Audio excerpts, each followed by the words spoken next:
How long gone? Sunday. A beautiful, beautiful day here in Manhattan. Jason has returned to his suburban fortress in Glendale, California. I know it's only been, 24, 40, whatever, 72 hours, but are you feeling refreshed at all? What's going on? I'm feeling much better, that's for sure. I got a little sniffly when I was in New York, but I'm working it. Most of it is gone from my system. I hit the sauna yesterday, made a nice kind of healthy meal at home, got a lot of water. I drank some pistachio milk lattes. Thank you for sending me those. My brother came and picked up the mail. I think Monty's sauce sent something in my absence, and my neighbor may have eaten my sauce. Oh God! I know you need some shelf-stable marinara, so we'll figure that out for you. I'm sure there's somewhere else. I'm sure there's somewhere else we can go. No, I'm glad you're home. A lot has happened, and I'm going to Dubai tomorrow morning. So I'm kind of using this Sunday to get my life together.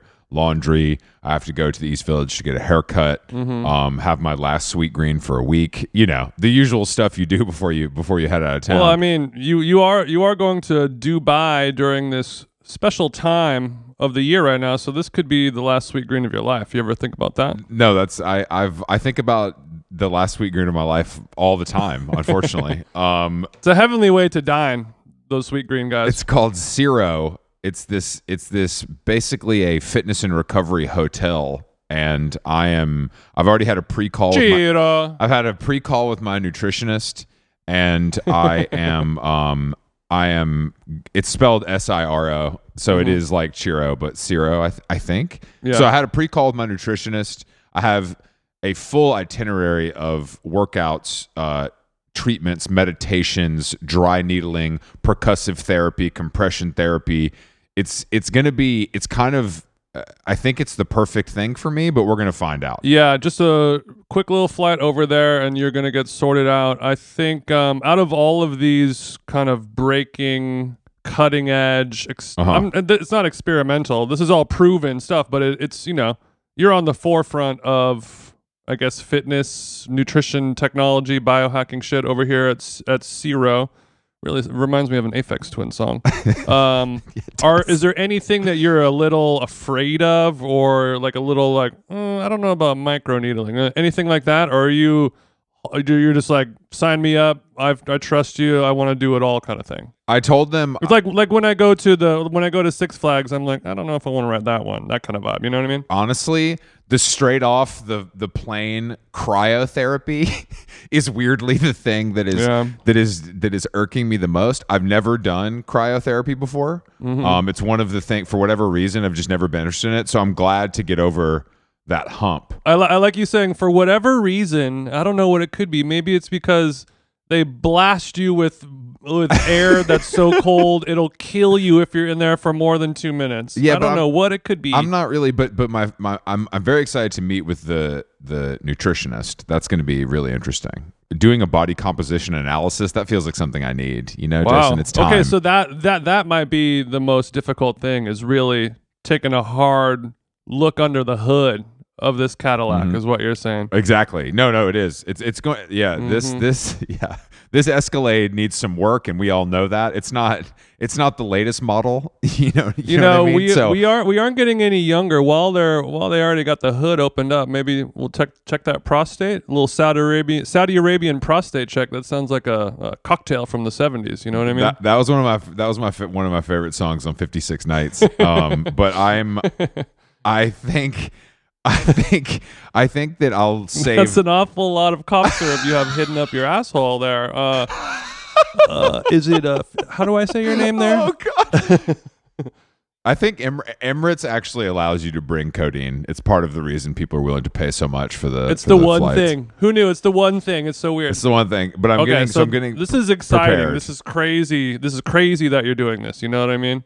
Not to use the C word, it's toxic. It does feel a little crazy, but I'm excited, and it's going to be. I mean, I'm going to be fucked up. It's one of those classic Chris moves where I'm going somewhere for so short of a time that I'll never feel good. But this one includes like strenuous workouts curated by the AC Milan team. So I don't know how I'm going to. I don't know exactly how I'm going to feel. But I guess I can, because we'll get to this, but I was sitting across from Ryan McGinley at the GQ Creativity Awards, and he's like, "Dear friend, oh, you've never been? Dear friend, Ryan McGinley." He's like, "You've never been to Dubai?" And I'm like, "No." And then George Cortina was sitting next to me. He's like, "You've never been to Dubai?" They both were like, "You've never been to Dubai?" And I'm like, "No, I haven't, guys. Sorry." And then Ryan texted me this morning. You never felt more broke in your entire life, probably. Never. Ryan sent me a list of things to do this morning, and I didn't know this, but Abu Dhabi is only 45 minutes away, and they have a Louvre there. Like the oh, wow. Parisian Museum licensed them, like allowed Abu Dhabi to build one, and apparently the building is like insane. But I guess I have to. Do I have to go do like the Meek Mill 4-wheelers in the sand shit? I don't think so. I mean, I think you should go check out the Louvre if it's only a 45-minute Maybach ride away. I think you'd be foolish not to take advantage of that. I'm sure it's much better and cooler than the Louvre in Paris. But I don't know. I mean, this is a very exciting time, and I think the kind of the slug line on it, or like the interesting thing for it, what you mentioned just now, saying it's classic Chris Black to go on these trips that, I'm going to Korea for 18 hours. Like, of course I'm going to be destroyed. I'm going to feel awful. I'm not allowing myself to really be healthy and adjusted. Mm-hmm. They're throwing the book at you here. You're going to get off the plane, go straight to cryo. I have no choice. Nutrition, cupping, needling, hot, cold, steam, boom, boom. Like this is the one chance. Like if you don't feel okay, on this trip, my insides you never are will. You never will. Yeah, no, you're right. You make a good point. You make a good point. They turn the knob to 11, and like if this don't do it, nothing will. I'm hopeful, and I hope that the most fucked up part of this trip is that my flight home leaves Dubai at 2:50 a.m. I leave the hotel at midnight, and my flight leaves at 2:50 in the morning. Which is, I mean, I guess it's good. It puts you back in New York. It like makes sense, with the time difference. But I saw it on the schedule, and it makes perfect sense. I was emailing with the PR person, and I was like, "I'm sorry, am I correct that I leave the hotel at midnight?" And she's like, "Yeah, exactly." I was like, "Okay, great. I can't stay up till midnight, but I'll do my best." Are there any other parts of the world where 2:30 a.m. departure times are a normal thing, or is it only when it's so far away from everything else? This has only happened to us. This happened to Alex and I going from like Istanbul to Paris. Like I think it really is that part of the that part of the world specifically. But yeah, it was similar, like 3:30 a.m. or whatever. Where in America, I feel like flights don't start till like 5:30 max. I think. I've never been on one that's earlier than that. And I've tried. Yeah. I've tried. You've done everything you can to get around. How many weeks? Hold on. Did you call the midnight flight a no-eye? Is that what I think? Or the 2:50 yeah. The 2:50 a.m.? The red eye, the blue eye. When you take off super late, that's the red eye. Sleep through it. Or you stay awake the whole time and have red eyes. The blue eye, you wake up, you arrive, 8 a.m., ready to go, start your day. This is a no-eye. This is, you've been dragged out to the town square, and rats eat the eyes out of your socket type shit. I don't envy you, but I think this is going to be great for your newsletter career. And being, I guess, speaking of the written word, how long is your Duolingo streak for your Arabic lessons? I haven't. Things are going well? I haven't learned any Arabic except for the one tattoo I got, but otherwise I think I'll be fine. I didn't even wear a Supreme shirt that was in Arabic in 2008, so I feel like I've dodged it. I've dodged it up until this point, so I don't think I need to learn any, but maybe I will. No, I think English is definitely the second language of Dubai. I think most people there will speak it for sure. You won't have a problem. No, I'm looking forward to it. So yeah, that's what I'm on. It's just more of a respect thing. I don't know. That's all. That's what I'm on. However you want to live your life. That's what I'm on next week. We're going to get to record at I'm going to be doing a classic after dinner recording, which is when we're recording gonna be it. When we're recording this week, I'll be recording at my standard noon time, or I guess it'll be earlier, right? Well, no, it'll be noon. It'll be noon Eastern, and it will be. So this Tuesday we're gonna talk We're going to talk. It'll be 9 a.m. for me, which is early. That's going to be tough. And what time will you be calling in? I think it's literally 9 p.m. Wow. Just a straight up 12 hours diff. Well, because it's 9 hours or 8 or 9 hours from New York. So, whatever, 11 or 12 hours from. I'm going to have to Google who our guest is this week because I can't rely on you too much. No, I'm in your state. That's not true. I'm here, bro. I'm here to help. I text. I'll be up all hours because I'm going to have to continue to do all of my jobs. So I'm not going to be sleeping that much. Thank God for cryo. You do turn into a bit of a pumpkin after 7:45. That's all I'm saying, dude. Last night I had to go out last night, and I'm paying for it right now. I'm feeling. You had to. I mean, I didn't have to. I wanted to, but jury duty. What's going on? No, I went to ABC Coachella with Michael Scanlon and his boyfriend Curtis for dinner before we went to the Maggie Rogers did like a album release show at Irving Plaza, and so Michael's her creative director, so we went together, and but I just didn't get home. I honestly being out in New York City at like 11 p.m. on a weekend is just, it's a reminder of how awful people are. Like I kind of forget because I don't ever experience that. But like you can see someone throw up and almost get hit by a car and throw pizza, and then there's a rat, and then there's somebody else crying, and it's all happening in a 2-block radius, and I just don't really experience that very often anymore. So it's a nice reminder. It kind of keeps me in check, I feel like. Exercise and gratitude. We used to go out every Friday, Saturday night, and you're dodging violence. Are we going to get in a fight with this thing? And then nowadays, it's like, I saw 3 people break up last night. I saw 3 boyfriend girlfriends from Brooklyn get in such a bad fight that I think they broke up for good this time. No, at a Maggie Rogers show. And what you must be going through, it sounds tough, man. At a Maggie Rogers show, it's they them's breaking up. But yes, I mean that's the vibe. But I didn't so I walked home from Irving Plaza, and it was just like, damn, this is a fucking labyrinth. This is like it's a minefield of bullshit the whole way home. But I was wow, New York, you're making me miss the Big Apple already, pal. I mean, it's the best thing. It's the only way to see normal people behaving badly is going to the airport or walking through New York after 11 p.m. on a weekend. That I stand by that. That's when real life is happening. But yeah, so I had a stroll. Maggie was amazing. The show was great, and then I walked home and just was dodging bullets on every corner, and now I don't feel as good as I should, and I have so many errands, Jason. I have so many things to take care of, but I'll be okay. Damn, bro. My heart is obviously going out to you, buddy. I'm sure one of those errands, maybe you have a lunch or something. It's going to be crazy. Maybe you have to go to a bookstore visit. You got to go to a bookstore and go to lunch. What's up? It's funny you say that because I do. Are we cleaning out the rain gutters? Is there an electrical issue that needs attending to? What's up? I have to get a haircut, but it is near bookstores. So it would be crazy if I didn't stop in.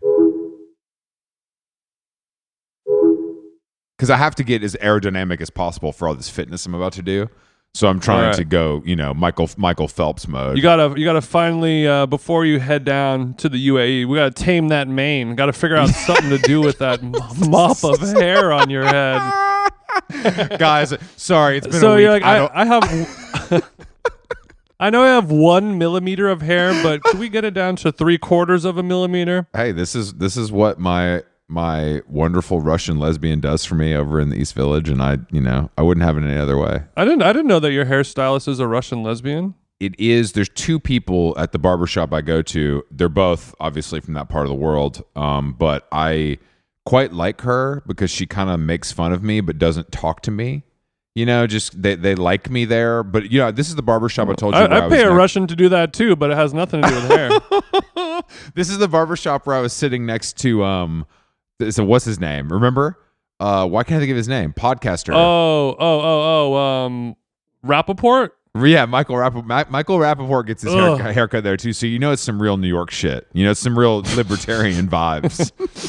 I mean, if I walked into a barbershop and I had an 11:45 touch up like how you do, and Rappaport's in there, I do the Homer Simpson hat goes on, hat goes right back on, or hat goes off, hat goes back on. I walk right back out. I will not breathe the same air as Rappaport. Luckily, he didn't try to speak to me. But I didn't get to watch before we started podcasting. I didn't get to watch the video that was in one of our group chats where Bill Burr makes fun of Charlemagne, but that sounds like some real Chris stuff. Yeah, Charlemagne, I don't know how old it is. It could be a long time ago or could have been last week, but Bill Burr was on the show, and he was asking about how he met his wife, because he's married to a black woman, and they like couldn't get over the fact that he was like married to a white person or married to a black person, as one of the whitest guys of all time, blah blah blah. And then he was talking about how the first time he met his wife, she had this like magnetism, like you walk in the room and it's just like, I'm just drawn to that person. And then he said the only other person happened to one other time, and it was actually with a guy, but not in like a sexual way, obviously, but just like commanded the room, like when Prince or whatever walks into a room, Obama, whoever it may be. Sure. And Charlemagne's like, yo, pause, like, you say you want saying you getting, that like a man, and he's like, what's up with he's like, black people need to quit with the homophobia stuff, and then they're kind of laughing a little bit, and he's like, with manicured eyebrows like you, I don't really know if you have a place to be, saying anything about doing gay stuff. And then he's like, I'm looking at you. I bet you've taken a foot over the fence more than once, kind of thing. Really giving Charlemagne. He's an easy target. I mean, I feel like he's probably... You don't go into the lion's cage with Bill Burr if it's a game of snaps, though. No, you're going to lose to Bill Burr. And I know Charlemagne assumed because he's white he could win, but, you can't. He's a master of the form. Bill's got hands. Yeah, protect the Bill at all costs. So, yeah, I guess speaking of other Charlemagne-type business, Drake... I mean, first of all, R.I.P. to Orenthal J. Oh, R.I.P. Throw your blades up. R.I.P. to OJ. Throw your logolays up to the sky. I'm going out tonight and doing donuts in the Bronco. Just kind of R.I.P. Yeah, I'm gonna play around. I'm gonna play around at the Trump course in PV. For Big J. I mean, honestly, the shit where people were pouring out fucking orange juice was so funny. I was dying. Pouring out containers of Tropicana. Dude, it's so good. But R.I.P. to OJ. R.I.P. to his victims as well. It was a guy who was like a huge star. He became very famous for either killing his ex-wife, or covering up his son doing it. Well, and let's not. He also fathered a child with Kris Jenner and gave us Chloe, your favorite. So let's not. That's true. That's one of his greatest achievements. That's a very good point. That's why I've never been able to finish with Chloe. I keep seeing the juice's eyes. I see him rushing for 500 yards every time I'm trying to finish. I see him just stretching out, getting that one last yard, move that chain. Juice will do it. And Juice it's hard for me chains. to move my chain. It's hard for me to move my rope, I should say. Less of a chain, more of a rope. But it took him murdering to become like a laughing stock instead of like a villain or an enemy. All he did was just become the butt of every joke by, brutally murdering. And that is an odd thing, isn't it? It's very odd. But speaking of brutal murder, Drake released a song, Chris. Oh, OVO Chris. Like I said to you, OVO Chris was putting up fucking numbers today with that shit on loop from Kraken.fr or whatever the way. I had to use some streaming website that David Cho sent us, some stuff you're more comfortable with in the illegal realm than I am. Just to make sure you use the promo code HowLong at checkout for ExpressVPN. That's expressvpn.com/howlong. Just kidding, we don't have that, but hopefully we do now. We have at one point. Drake absolutely eviscerated everyone, and it's better than anything anyone else has ever done, which I think is what people expected to happen. I mean, what did you think was going to happen? And the song's pretty good. Like, it's actually, you know what I mean? It's like actually pretty good. I don't know if it needs the academic sample, but whatever. I think as far as a Drake song goes, or a diss song in 2024, he did a very good job in a way that only Drake can do. I think it's good for business all around to have these Vince McMahon style beefs. It keeps the ratings up. I just and that's how rap music has always been. Unfortunately, some people will have to die thanks to the powers that be who make all these things happen. Don't worry. Like I said before, do not kill me, Leor Cohen. No, it's only jokes, bro. It's a prank, bro. Leor's not coming for you, but I don't know if Yeah, I just like that everybody got it in one song, like making fun of The Weeknd for his manager tricking off on men instead of women. He's got making fun of Rick Ross. He made fun of some NBA player. I don't even know who it is. He got Kendrick with the size 7 men's. Mm-hmm. He got. I mean, there's some good stuff in there. It's actually pretty funny. Yeah, saying your shoe size parentheses in men's really is the twist of the knife. I mean, that's really good. Calling him, I think he calls him a midget too. I think he just goes. It's so funny to just make fun of Kendrick Lamar for being little. I just think that's so. It's just like some like schoolyard behavior. Yeah, he disses Kendrick for doing a verse with Maroon 5 and how he better make it a witty verse. And Taylor Swift, he got him for both. And the Swift. But I mean, the beauty of it is Drake. Like Drake has done this before in a previous diss song. You're getting bodied by a singing beep, and that's the truth. Is where like Drake is known for being rap's biggest pipsqueak. You know, like cute little Canadian boy. And yet he's doing this better than all of these other people. So that is he does have a talent, and I think he needs an inspiration. He can't just be singing about how like he likes drinking tropical inspiration. I mean, you use that voice, but we don't want to just hear him talking about like vacations that he's on in like beachside resorts. I like every once in a while to hear him reference a cold alcoholic beverage, but he was going down a sort of Jimmy Buffett path there for a minute. It was becoming Margaritaville. Jimmy Buffett? Where he's just he's becoming Jimmy Buffett.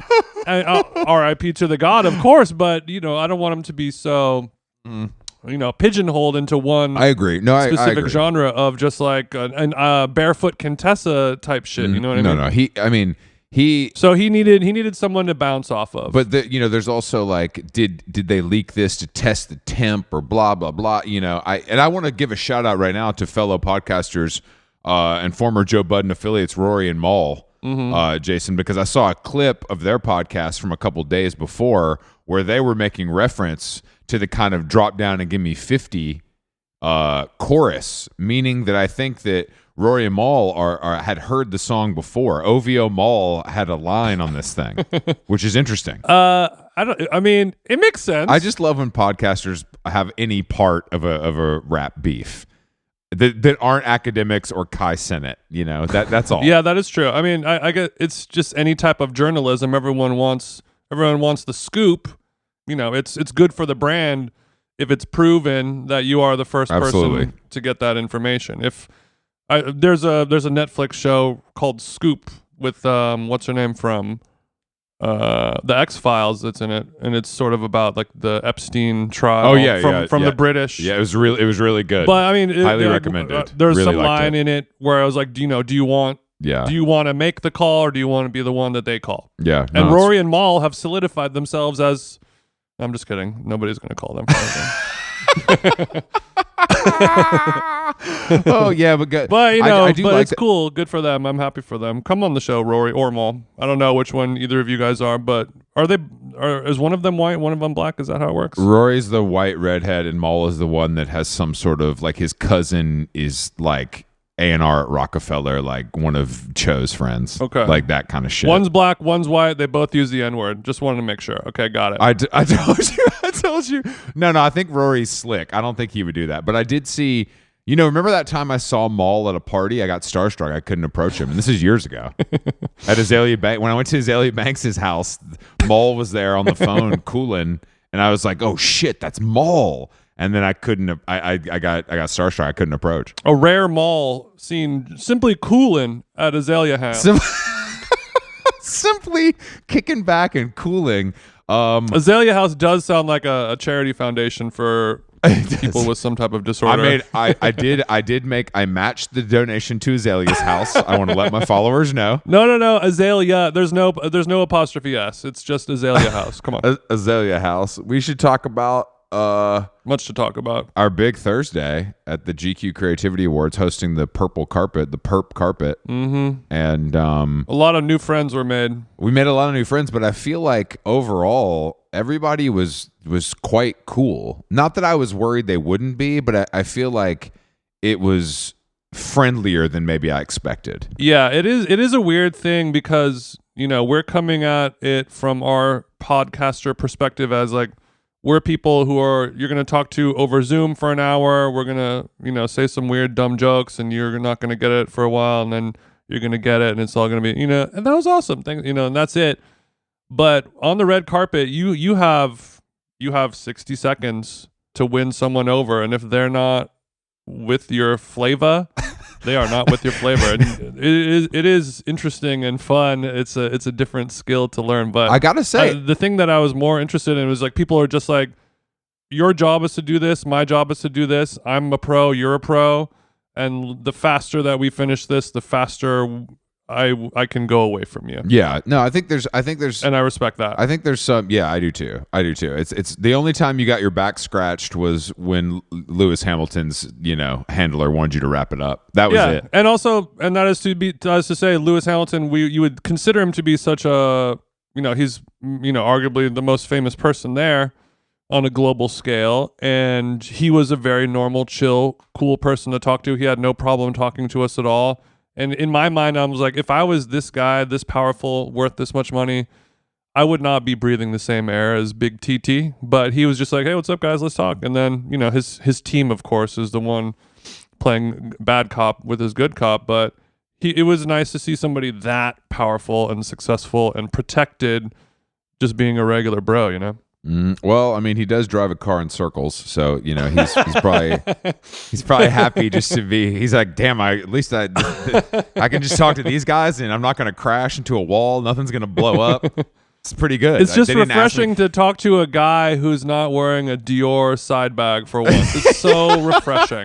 You guys are crazy. We also didn't ask him. You need money, or how does it work? We also didn't ask him anything about F1 or mention his recent switch to Ferrari, and like it's just I think that it's honestly that's what it is. I didn't even know he still raced F1. I didn't know if he was on Ferrari or Alpine or any of these teams. And I think that played to our advantage because I didn't want to be sweaty Chris Farley interviewing him. Yeah, no, of course. But I did get the opportunity to ask him, the timeless hip hop question: lunch with Jay-Z or $500,000. The sweet irony is that he has more money than Jay-Z, has probably hung out Jay-Z many times, and loses $500,000 a day, and he did a very good job having the most diplomatic that answer is like me reviewing Frog Club. Answer is about as diplomatic as it gets. You and Lewis Hamilton are competing for the most diplomatic on something shitty. He said I would take the $500,000 and donate it to a charity. I was like, all right. That really is the most. Way to dodge the question. Way to draft my car and zip around me, you little bastard. That was he's just that good. He made a move for the podium on your ass. That's for sure. That's for sure. No, that was. He saw my ass. He said, P2. All right, take it. Take him. P2. I'm glad we both watched enough of the TV show to know the 5 terms. You know what I mean?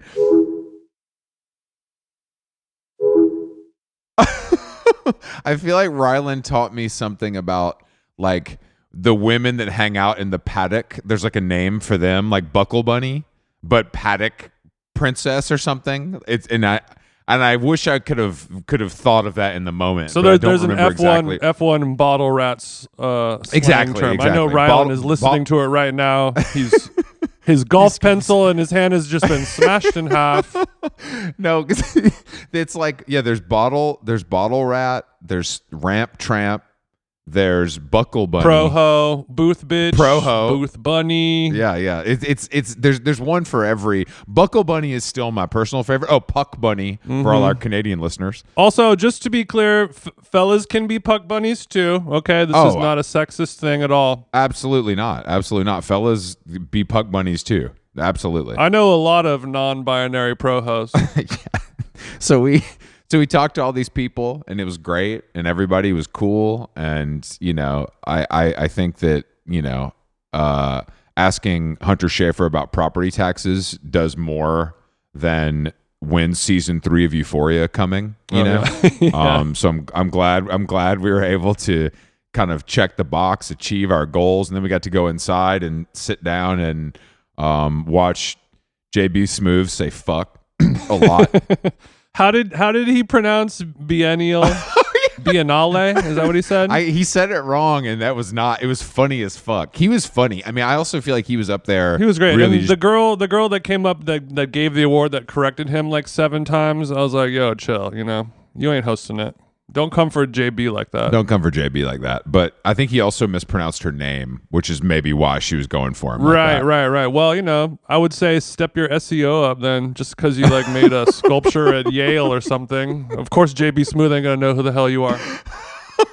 No shade. We love all of our queens. But yeah, so you were at a table with Sam Hine and Eamon Dunes and a few other people. Correct. Yeah. Were the tables numbered? I don't remember. You bitch.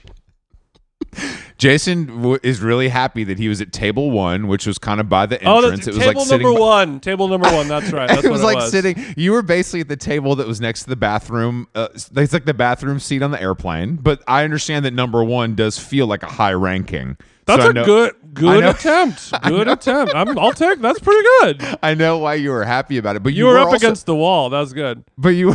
I mean, who's going to be like, oh no, room full of important celebrities. Oh, and I got table number 1, rats. Well, you were also strategically located very close to the bar, right? Which is, for some people that's a plus. I was further away. I mean, I was center, but further away in the kind of lofted area. Mm-hmm. And I was with Emily and Aaron and George Cortina and Ryan and Alec and a few other. It was a bigger table. It was a lot of people. Yeah. Sam McInnes. Love him. But the problem was my back was to the stage, so I had to kind of turn around all night, which did give my neck a little bit of pain, I have to say. And I'm going to send Will Welch my ZocDoc bill for that. Send him the ZocDoc bill. He ain't getting more off than happy. He ain't getting off for free on this one. Conde has great insurance. You'll love it. Yeah, I noticed that some of the people at some of the other kind of tables with the bigger numbers, some of them double digit actually, did have to sort of twerk their neck around in an uncomfortable kind of thing. And yeah. My heart does go out to you and your people. That must have sucked. Look, I suffer for my art at all times. But did your table have a number as well, or is it a different thing? Yeah, was it like a subcategory? It had a number. It had the number 16. Yeah. So they go up that high. Wow, that's kind of an intimate dinner. Wow. I just love that you're acting like you were at the fucking bride and groom's table at this fucking GQ creativity okay, I'm wedding. at table number 1. Here's table number 2. Will Welch and JB Smoove the host. I don't know. I'm just saying. Who knows? Yeah, but I just want to be clear. I just want to be clear, though. You're not at table 2. You're just near it. It's not the same thing. It's not the same thing. I was at table 1, just a little bit better, a little bit worse technically, but in terms of numerology, which is something I've been getting into lately, course. it does come first. Honestly, a couple side notes. Michaela Cole, she announced the award for Hunter. I was blown away. I thought she was very, very well spoken. And then Erykah Badu, crazy ass, showed up in that Marnie Cat in the Hat shit. She shut it Badu down. was very, very well spoken, very funny, amazing comedic timing. I was thinking this on the way home. I was like, it's so crazy that all these people are so good at so much stuff. And it's like, yeah, famous people got there for a reason. They're so talented. And Erykah Badu, you think of her as, she made all this music back in the 90s. She kind of turned a little kooky, to put it lightly. And maybe people might have dumped her into a category of a Lauryn Hill situation where she was razor sharp. She was honestly, it was so fucking funny. Yeah. I think she had the room she had the room laughing as much or more than JB Smoove. Oh yeah, literally. And you could tell like somebody literally. Here's somebody who's commanded stages and crowds for decades, and she's like, "Oh, this is going to be fun." It's like a little sparring match for charity kind of thing. Yeah, no, exactly. And I was seated, Everyone had a great time except George Lucas ass. Even in the red carpet photos, he looks like he's smelling a fart. I'm up there. JB Smoot is up there tap dancing, saying the funniest shit of all time. Every time I look at George Lucas, he looks like he just read a text from his family member that their house burned down. Look, George has seen it all, bro. George has seen it all. He's probably all set. But it was nice of him. It was nice of him to come. I know, but he's there because his wife was presenting an award to Lewis Hamilton. His wife, who's like former CEO of Starbucks and an owner of NFL teams, like George is the date. She's not George's date. George is the date. Mm-hmm. George has potentially less money than she does. It's like George, no. George has more money, but George also is George. I think that how many football team George Lucas own? Just because he doesn't spend his money. I know George has money. I don't know what his bro. He made take the words Star out, Wars. Pull up the splits. All the pants you be wearing can't do the splits. That's what Drake said. Show me the splits, George. I know you ain't getting all that toy money. Jason's broke ass just said pull up the splits to George Lucas.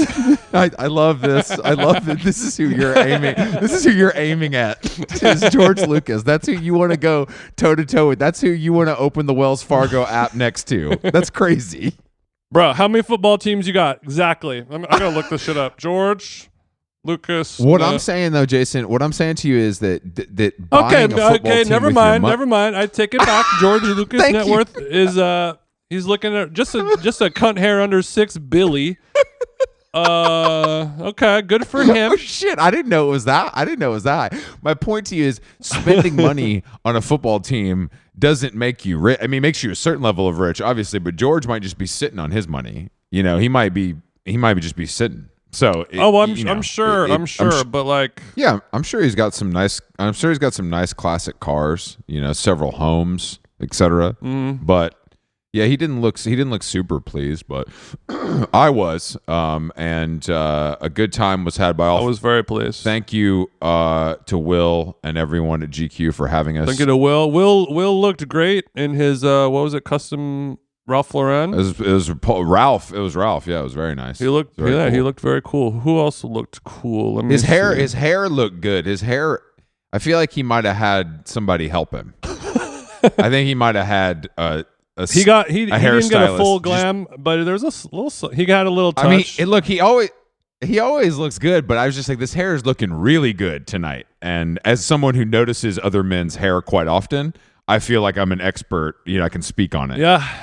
Unfortunately, we did not get a chance to talk to Badu on the red carpet. We had to bump her for I don't remember who.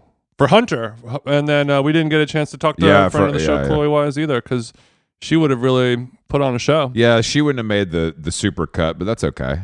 She would have put on a show, that's for sure. In her Marnie, she was wearing Marnie. Yeah, Hunter was wearing Marnie. She was wearing Marnie. Friend of the show, Todd Snyder, shutting it down in the jeans. I feel you, playa. Who else we got? Clean Estrada. Yeah, okay. All right. Adam Devine. Adam Devine pulled up off mic. We finished the interview. He's like, bro, I live in Newport. What about you? I was like, I'm from Huntington. He's like, yeah. Gave me a little shotgun, kept it moving. All right, he's yeah. But we shouldn't. We need to stop name dropping. I could just go down the list and drop. And I know we'll want that. Well, I mean, I don't know what they want. I don't really care. But yes, thank you to everyone. But finally we did get the selfie with leather-clad Ken doll himself, Zach Villa. I finally got to link with Zach. Rosiest cheeks in the booth. Me and Rosie had a nice chat. He didn't really like us in our line of questioning. No. Well, that's the problem. We had no questions for him. Oh, yeah, we did. I asked him several questions. I was like, let's talk about Yeet. No, you did. I said, let's talk about Yeet. He said Yeet wouldn't like that very much, which was really fucking funny, actually. And then I asked him what they do on the Drake plane, and he answered. Oh, yeah. I asked him if somebody makes him DJ at gunpoint against his will on the Drake plane. It's weird that the Zach B interview didn't get uploaded that night. GQ, what's up, guys? It sounds like it's nothing. No, but I think he knows exactly who we are. He knew exactly what he was getting into, and he was like, Here we go. Hell no, Here these we motherfuckers. go. Here we go. Exactly. Which I appreciate because he was a good sport, and Very that's good sport. and he's Very good also sport. it was cool. He's moved to New York, which I think of him as an LA fixture, but he's switched up the game. Mm-hmm. Well, he's able to afford a bi-coastal lifestyle, and that's why we make jokes about him, because I can't do that. Happy for you, though. Happy for you. Do you want to talk a little bit? Actually, speaking of, I want to get into a little Coachella, because we are balls deep in Coachella week right now. But another thing I was thinking of when you were talking about your wellness trip to Dubai at the beginning of the show, as we continue to kind of become more and more health conscious, wellness, health is wealth, sporty and rich, blah, blah, blah lifestyle, we begin to sort of wear those little things on our arms, like the diabetic sensors on our arms, as like a status symbol kind of thing. Fetishization of gym culture and fitness and all that shit. All the gym porn that's being recorded at my Equinox on a daily basis. Are there going to be niche sexual kinks involving this world? Like, are there going to be people that are turned on by cupping bruises and dry needling scar? You know what I mean? Like, it's called me. Do you remember my sexual awakening? Chris over here, he's got his Tiffany Bell dinging it like he's an old sick person in their bed. Ding, ding, ding, ding, Bro, my sexual awakening was the first time I saw Gwyneth Paltrow's back with a couple cupping bruises, bro. Every man. Okay, so that's what I was thinking. How could any man not remember that? That's an eye-opening moment for any young man. I don't remember that, but also you might have had like a Kathy Ireland poster, like a Cindy Crawford poster. I had Gwyneth. I did. I had Gwyneth showing me bruises. Wow. Okay. And also, not like we were saying before, not to gender it, because fellas can cup too. I don't think Diplo has had an unbruised back since 2017. If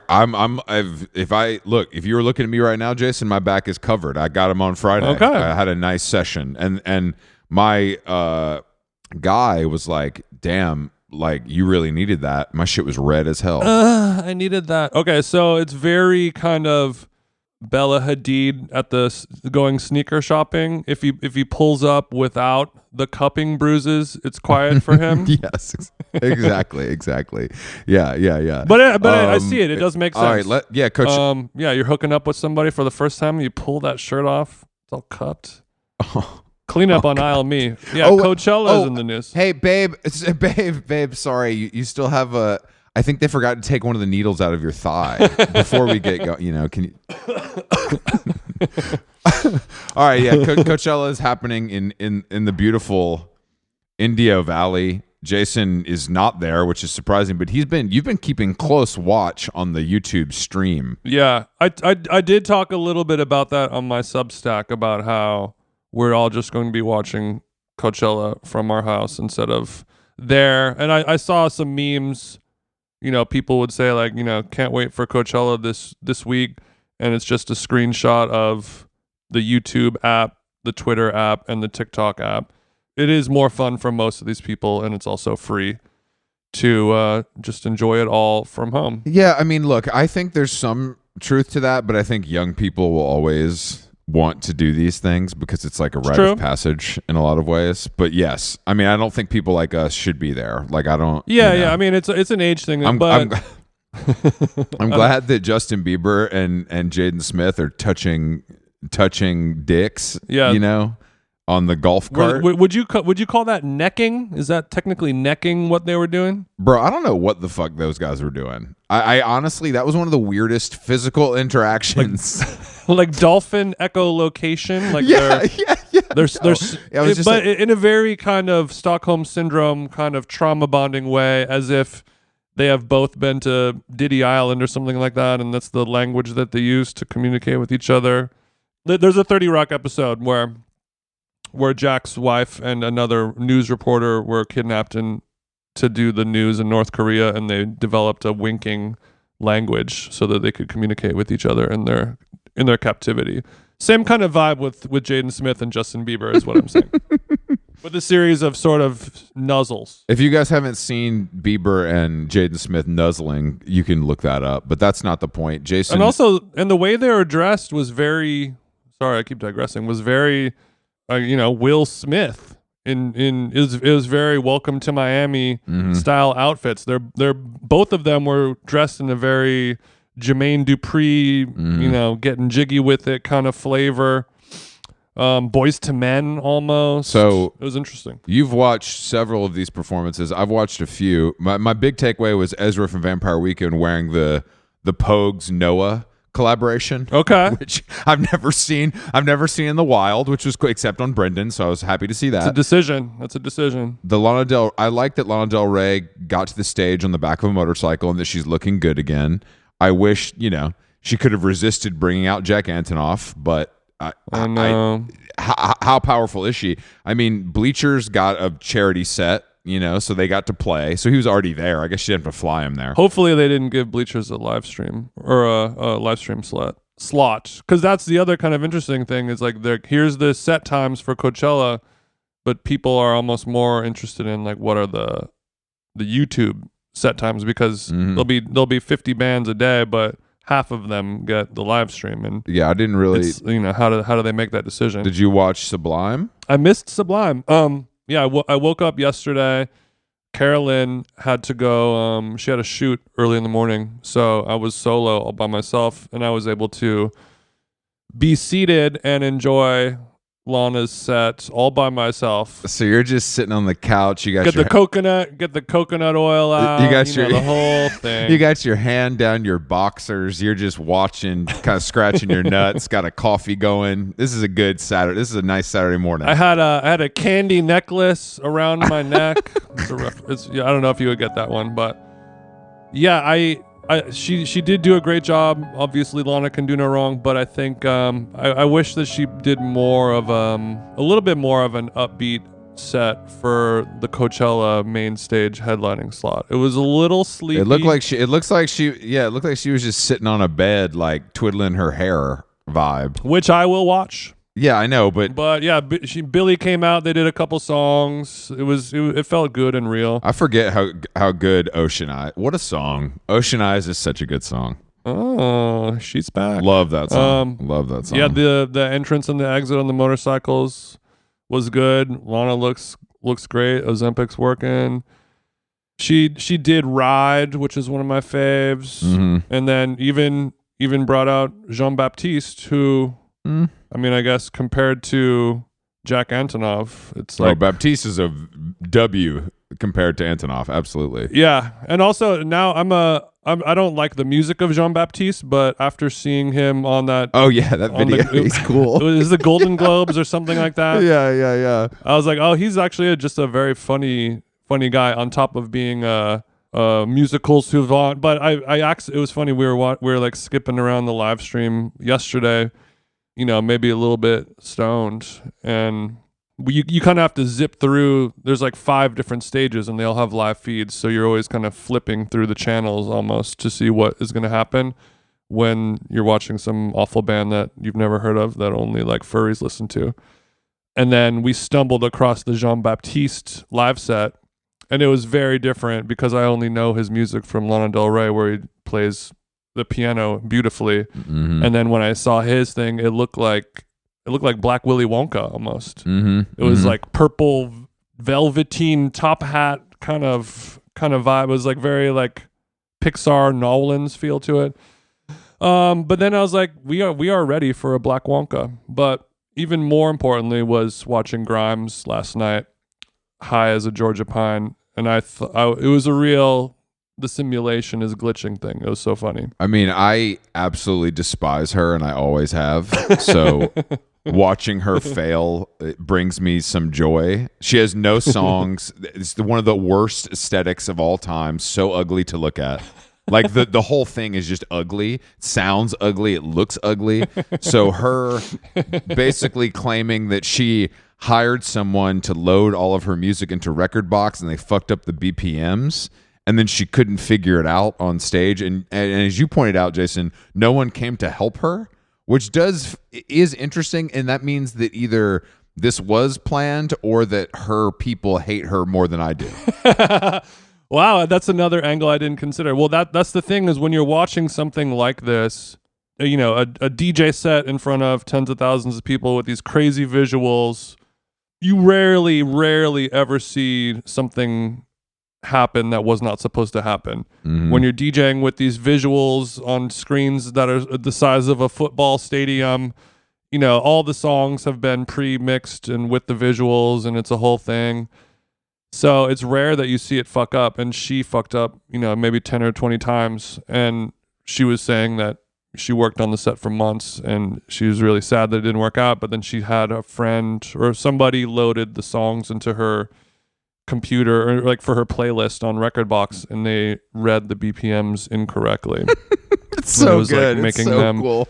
It's so it's like so fucking you know, funny. The biggest set of your life. It's Coachella.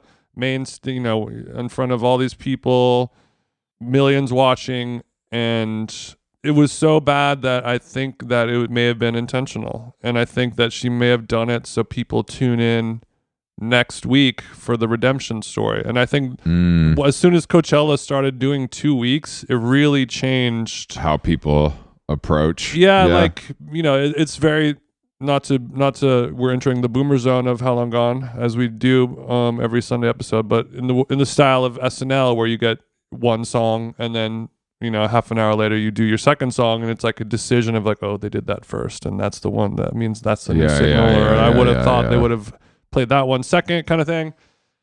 You have the ability to create these stories, and then the weeks in between, or the week in between the two shows, people, you know, you can build up a groundswell, and then now she'll come back and it'll be perfect. But I'm just surprised that she just doesn't have her hour-long set with her visuals of like video game creatures like jumping from buildings and stuff like that, and dragons flying.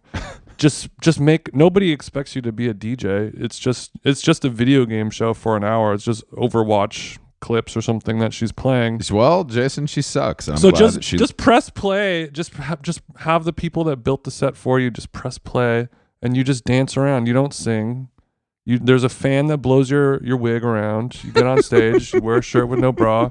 You get $400,000, and you do it again next weekend, and everyone loves you. Yeah. It's not. Yeah, that's honestly, that's true. That's really what it should be. It really do be that simple. I watched Japanese House, which was that was. She sounded great. It was very good. Shout out to her. And I watched a little bit of Vampire Weekend because I really love the new record, and they didn't really play it. They didn't really play it? At least on the clips. Oh, yeah. Well, the clips, like the you know what I'm saying? Like the clips. I also like the new Vampire Weekend. I listened to it while walking around Times Square in New York, and it made sense. It's really good. Like, the Mary Boone is like a great song, and it has like it's a Souls of Mischief sample, but it sounds like Moby. Yeah. Like the drums, like it sounds like Moby in a way that I think that is just proving our theory that Moby is coming back. Yeah. The How Long Gone. I wonder how much of that is Ariel's touch on some of that sampling. Who knows? I mean, it very possibly. But then also I saw that Faye Webster. I watched Faye Webster clip. But yeah, I mean, there's no one, I'm not like, no headliners got me going. So I'm not really going to pay attention that much. But I like the clips. I like to watch the clips. Yeah. But Lil Uzi's merch is the best thing I've seen at Coachella. Yeah. And his voguing was quite impressive. He put out, everyone knew he was a great dancer. He put out a t-shirt for sale at Coachella that's a picture of him, and it says "Them and M" on the front. And it's like an Eminem record cover. It's so fucking funny. It's so clever. It's so good. And I want to buy one just to support the idea. I agree. It's so good. So fucking funny. So funny. But just to have it on ice. Who's headlining now? Like today? Sunday? I guess it's Doja Cat, because it was Tyler last night. Oh, and yes. apparently he did a good job. Yeah, he brought out Donald Glover, which, you know, you can't win them all. But he did. It was pretty good. He brought out Kali Uchis as well. And also Charlie Wilson. They did a piano duet. That was good. I'll tell you what, bro. No Doubt was the best thing I've seen. And I don't want to gas up your OC, you know, your OC-ness, but well, they were better than the Aquabats. I'm so surprised that No Doubt did not bring out the Aquabats. They were No Doubt was fucking good. Like they were that was some pro shit. I've been to a show. I've been to a show in high school, No Doubt, with Aquabats opening for them, and then for all three of us to be here now in 2024, it's so cool. It feels amazing to really put OC in Huntington Beach, Anaheim on the map, baby. Anna Slime, Anna Crime, stand up. Not Anna Slime. Oh my God. Okay. Well, you guys, I'm sure. I don't care about Doja Cat. I will not watch that. I was only in it for Lana. It gave me what I need. I don't know if she did Paris, Texas though. That was the only. I hope she did it. I'm not familiar. I'm only familiar with the movie and the city, so I'm sorry to say that. Yeah, popular flick. I should rewatch. Popular. But yeah, what else do we got? We got our tour dates. Our tickets are available for purchase right now. You can go to howlonggone.com. Mm-hmm. Happy to hear that the new cities that we've added, DC and St. Paul, are performing well, so that makes us feel good. Chris's hometown of Atlanta, we look forward to showing out for you guys again. I'm starting June is coming around sooner than later. We're like a month and a half out. No, I know it's very soon. All the travel is booked. We're making moves, baby. We're making moves. I'm ready to do it. I'm ready to do it, and we have a hoodie that we were going to take out on tour, but hoodie's way too much and it's warming up, so we're gonna throw it online soon. So watch our socials in the next couple of days and grab that hoodie. It's an old design and a new hoodie. It looks cool. I wanted to say thank you to Tim Barber and Elaine Levette. They sent me this book, new photos from New York City 2000 to 2005 that FA Books is putting out. It comes out May 1st, but it's, if you are interested in New York in that time, it's a really twisted, it's sick. It's really got everything. Just like I was talking about walking home at 11 p.m., that's what 2000 to 2005 was like every day, all the time. So I think it really, it's really sick. It's really good. If you could scan that for me and then upload it to Megashare, Cindy Lee style, I'd love to get some of the high-res files. Thank you. No problem. God, I got Cindy Lee on the. Oh, and one last bit of housekeeping. This Wednesday, April 17th at 5 p.m. Eastern, 2 p.m. PT, I will be doing a live chat with friend of the show, Rostam, for the Talk House Reader #2 virtual launch party. Talkhouse, our parent network, does a zine, and this one is all about food that comes out. Great. You should tune into that. I'll do my best, depending on time difference. I'll post the link on my socials and stuff. No, really? That's so nice of you. Okay, How Long Gone? HowLongGone.com is the website. Get the tickets. We're going to come see you guys in June. More dates soon. Some merch this week, and that's it, guys. Thank you for listening.